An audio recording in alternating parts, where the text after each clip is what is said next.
At di naman ho sa tulyase ay pansit naman ang dadalihin. Yung pansit na hindi sobrang tuyo. May tinirang kapurot na sabaw at nang para hindi gayong kadray. Ika nga'y pagsandok mo ay may tutulo-tulo pa. Kaya naman ho ay di garne. Welcome back din sa tulyase series. Siyempre bago umpisahan ay kukuha ka din ng tulyase. At nung medyo matuyo-tuyo ang tulyase ay di wala nang patumpik-tumpik pa. Binuhusan na ng mantikang use oil. Biruin mo yon, mantika na use oil. At habang yung tulyase at mantika nga ho'y pinapainit ay Diyos ko po naman ang bilot na are. Si Jaman din pa may pagsayaw sa gilid ng tulyase. Ikaw na bilot kay para-hara ka di yan. Mamay makikita mo sa diyang yung hinahanap. Aywan ko sa iyo. At nung mantika nga ho'y uminit na ay di na nga ho'y pinaglalagay yung mga tinartar na mga manok. Hintay-hintay na nga lang ho mga manok na rin medyo mag-brown. Pagkagaring medyo nag-brown na ay di pwede na nga hong gisahan di yan ng bawang at saka ho susundan na rin na sibuyas. At sa mga puntong ari ho ay dire-diretso na ang mga paglalagay din ng mga ingredients sa gagamitin at mga pampalasa. Binuhusan na nga ho din ng madami-daming tuyo. At tinaktakan na rin ho ng dinakot na gabok. Tapos nagburbur na rin ho ng kaunting chinbit at saka asukal. At para pa sa pampalasa ay naglagay na rin ho di yan ng chicken powder. Pag ganyan ay paglalagay na ho mga panimpla ay di susundan na ho di yan ng tubig na isang katerba. Madami-daming tubig at di yan nga ho palalangoyin ng mga bihon mamaya. Lalo at pag galing pa sa plastic yung mga bihon na iyan ay sadyang uhaw iyan sa tubig. Yung iba'y binababar na sa tubig ang mga bihon bago lutuin. Pero malimit sa mga garneng tulungan ay rekta na din sa tulyase. At ang pagluluto ng bihon na yan ay saglit lang. Pag ang tubig inapasulakan mo ng maigi. Ay tingnan nyo ganaman at ang tulyaseng ari talagang asbukan.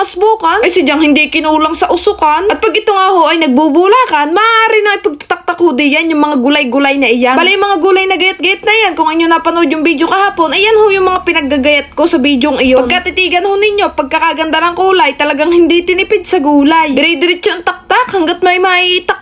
At pag yan paghahalo mo na isa papagayon at papagarne yan, ikaiging-kaigay. Pihadong yung mga nagdikit na yan itanggal ang kapay. At pag medyo natutuyo na ang sabaw pero may kaunti pang sabaw, ay ilalagay na nga ho yan yung tuyong pansit canton. Haluin pa ulay na isa papagayon at papagarne at mas maganda kung palalaksin palalo ang apoy. At yun ay para magka-smokiness ng kaunti, ang lasa na rin pansit. At pagkagarne na, ang huling ilalagay na gulay ay di rin mga dahon-dahon. Yung mga pinaggagayat at hugas na repulyo ay pwede na ipagtataktak din eh. Ay waray ko masarap ng upakan pagkagarne. Tapos pipitis ka ng kalamansi sa may puno ng may puno kahit hindi mo naman tanim ay yari ka. Ay waray ko mas maiging bumili kahit 5 pisong kalamansi. Mas masarap sadya pag ang pansit ay tinira mo habang mainit pa. Aywan ko kung ako lang pero pag pansit sadya mas masarap pag mainit pa lalo at garning bihon. Tapos ay yung pipigan sadya ng madami-daming kalamansi ay Diyos ko po. Tapos malutong-lutong pa ang gulay na may kaunting sabaw-sabaw ay nako. Yun ang panalaw. Tapos ikukuha ka ng isang pinggan at lalagyan mo na yan. Ika nga iyan ipatikim. Yung tipong kakatikim ng kakatikim sa mga garning handaan ay busog na. Tapos pag meron na nakahain sa lamisa, lasa ko hindi makasapa. Yun na lang, pag isinusupot na, ay sadyan dahan-dahan. At sadyan sa sobrang kainitan, iyan ay nangangaga. Baka mapapilantok nung wala sa oras ng kamay. Lalo na pagka din ang isinusupot. Ay sadyang madampian lang ng kapurat na kanin ng iyong kamay talagang naku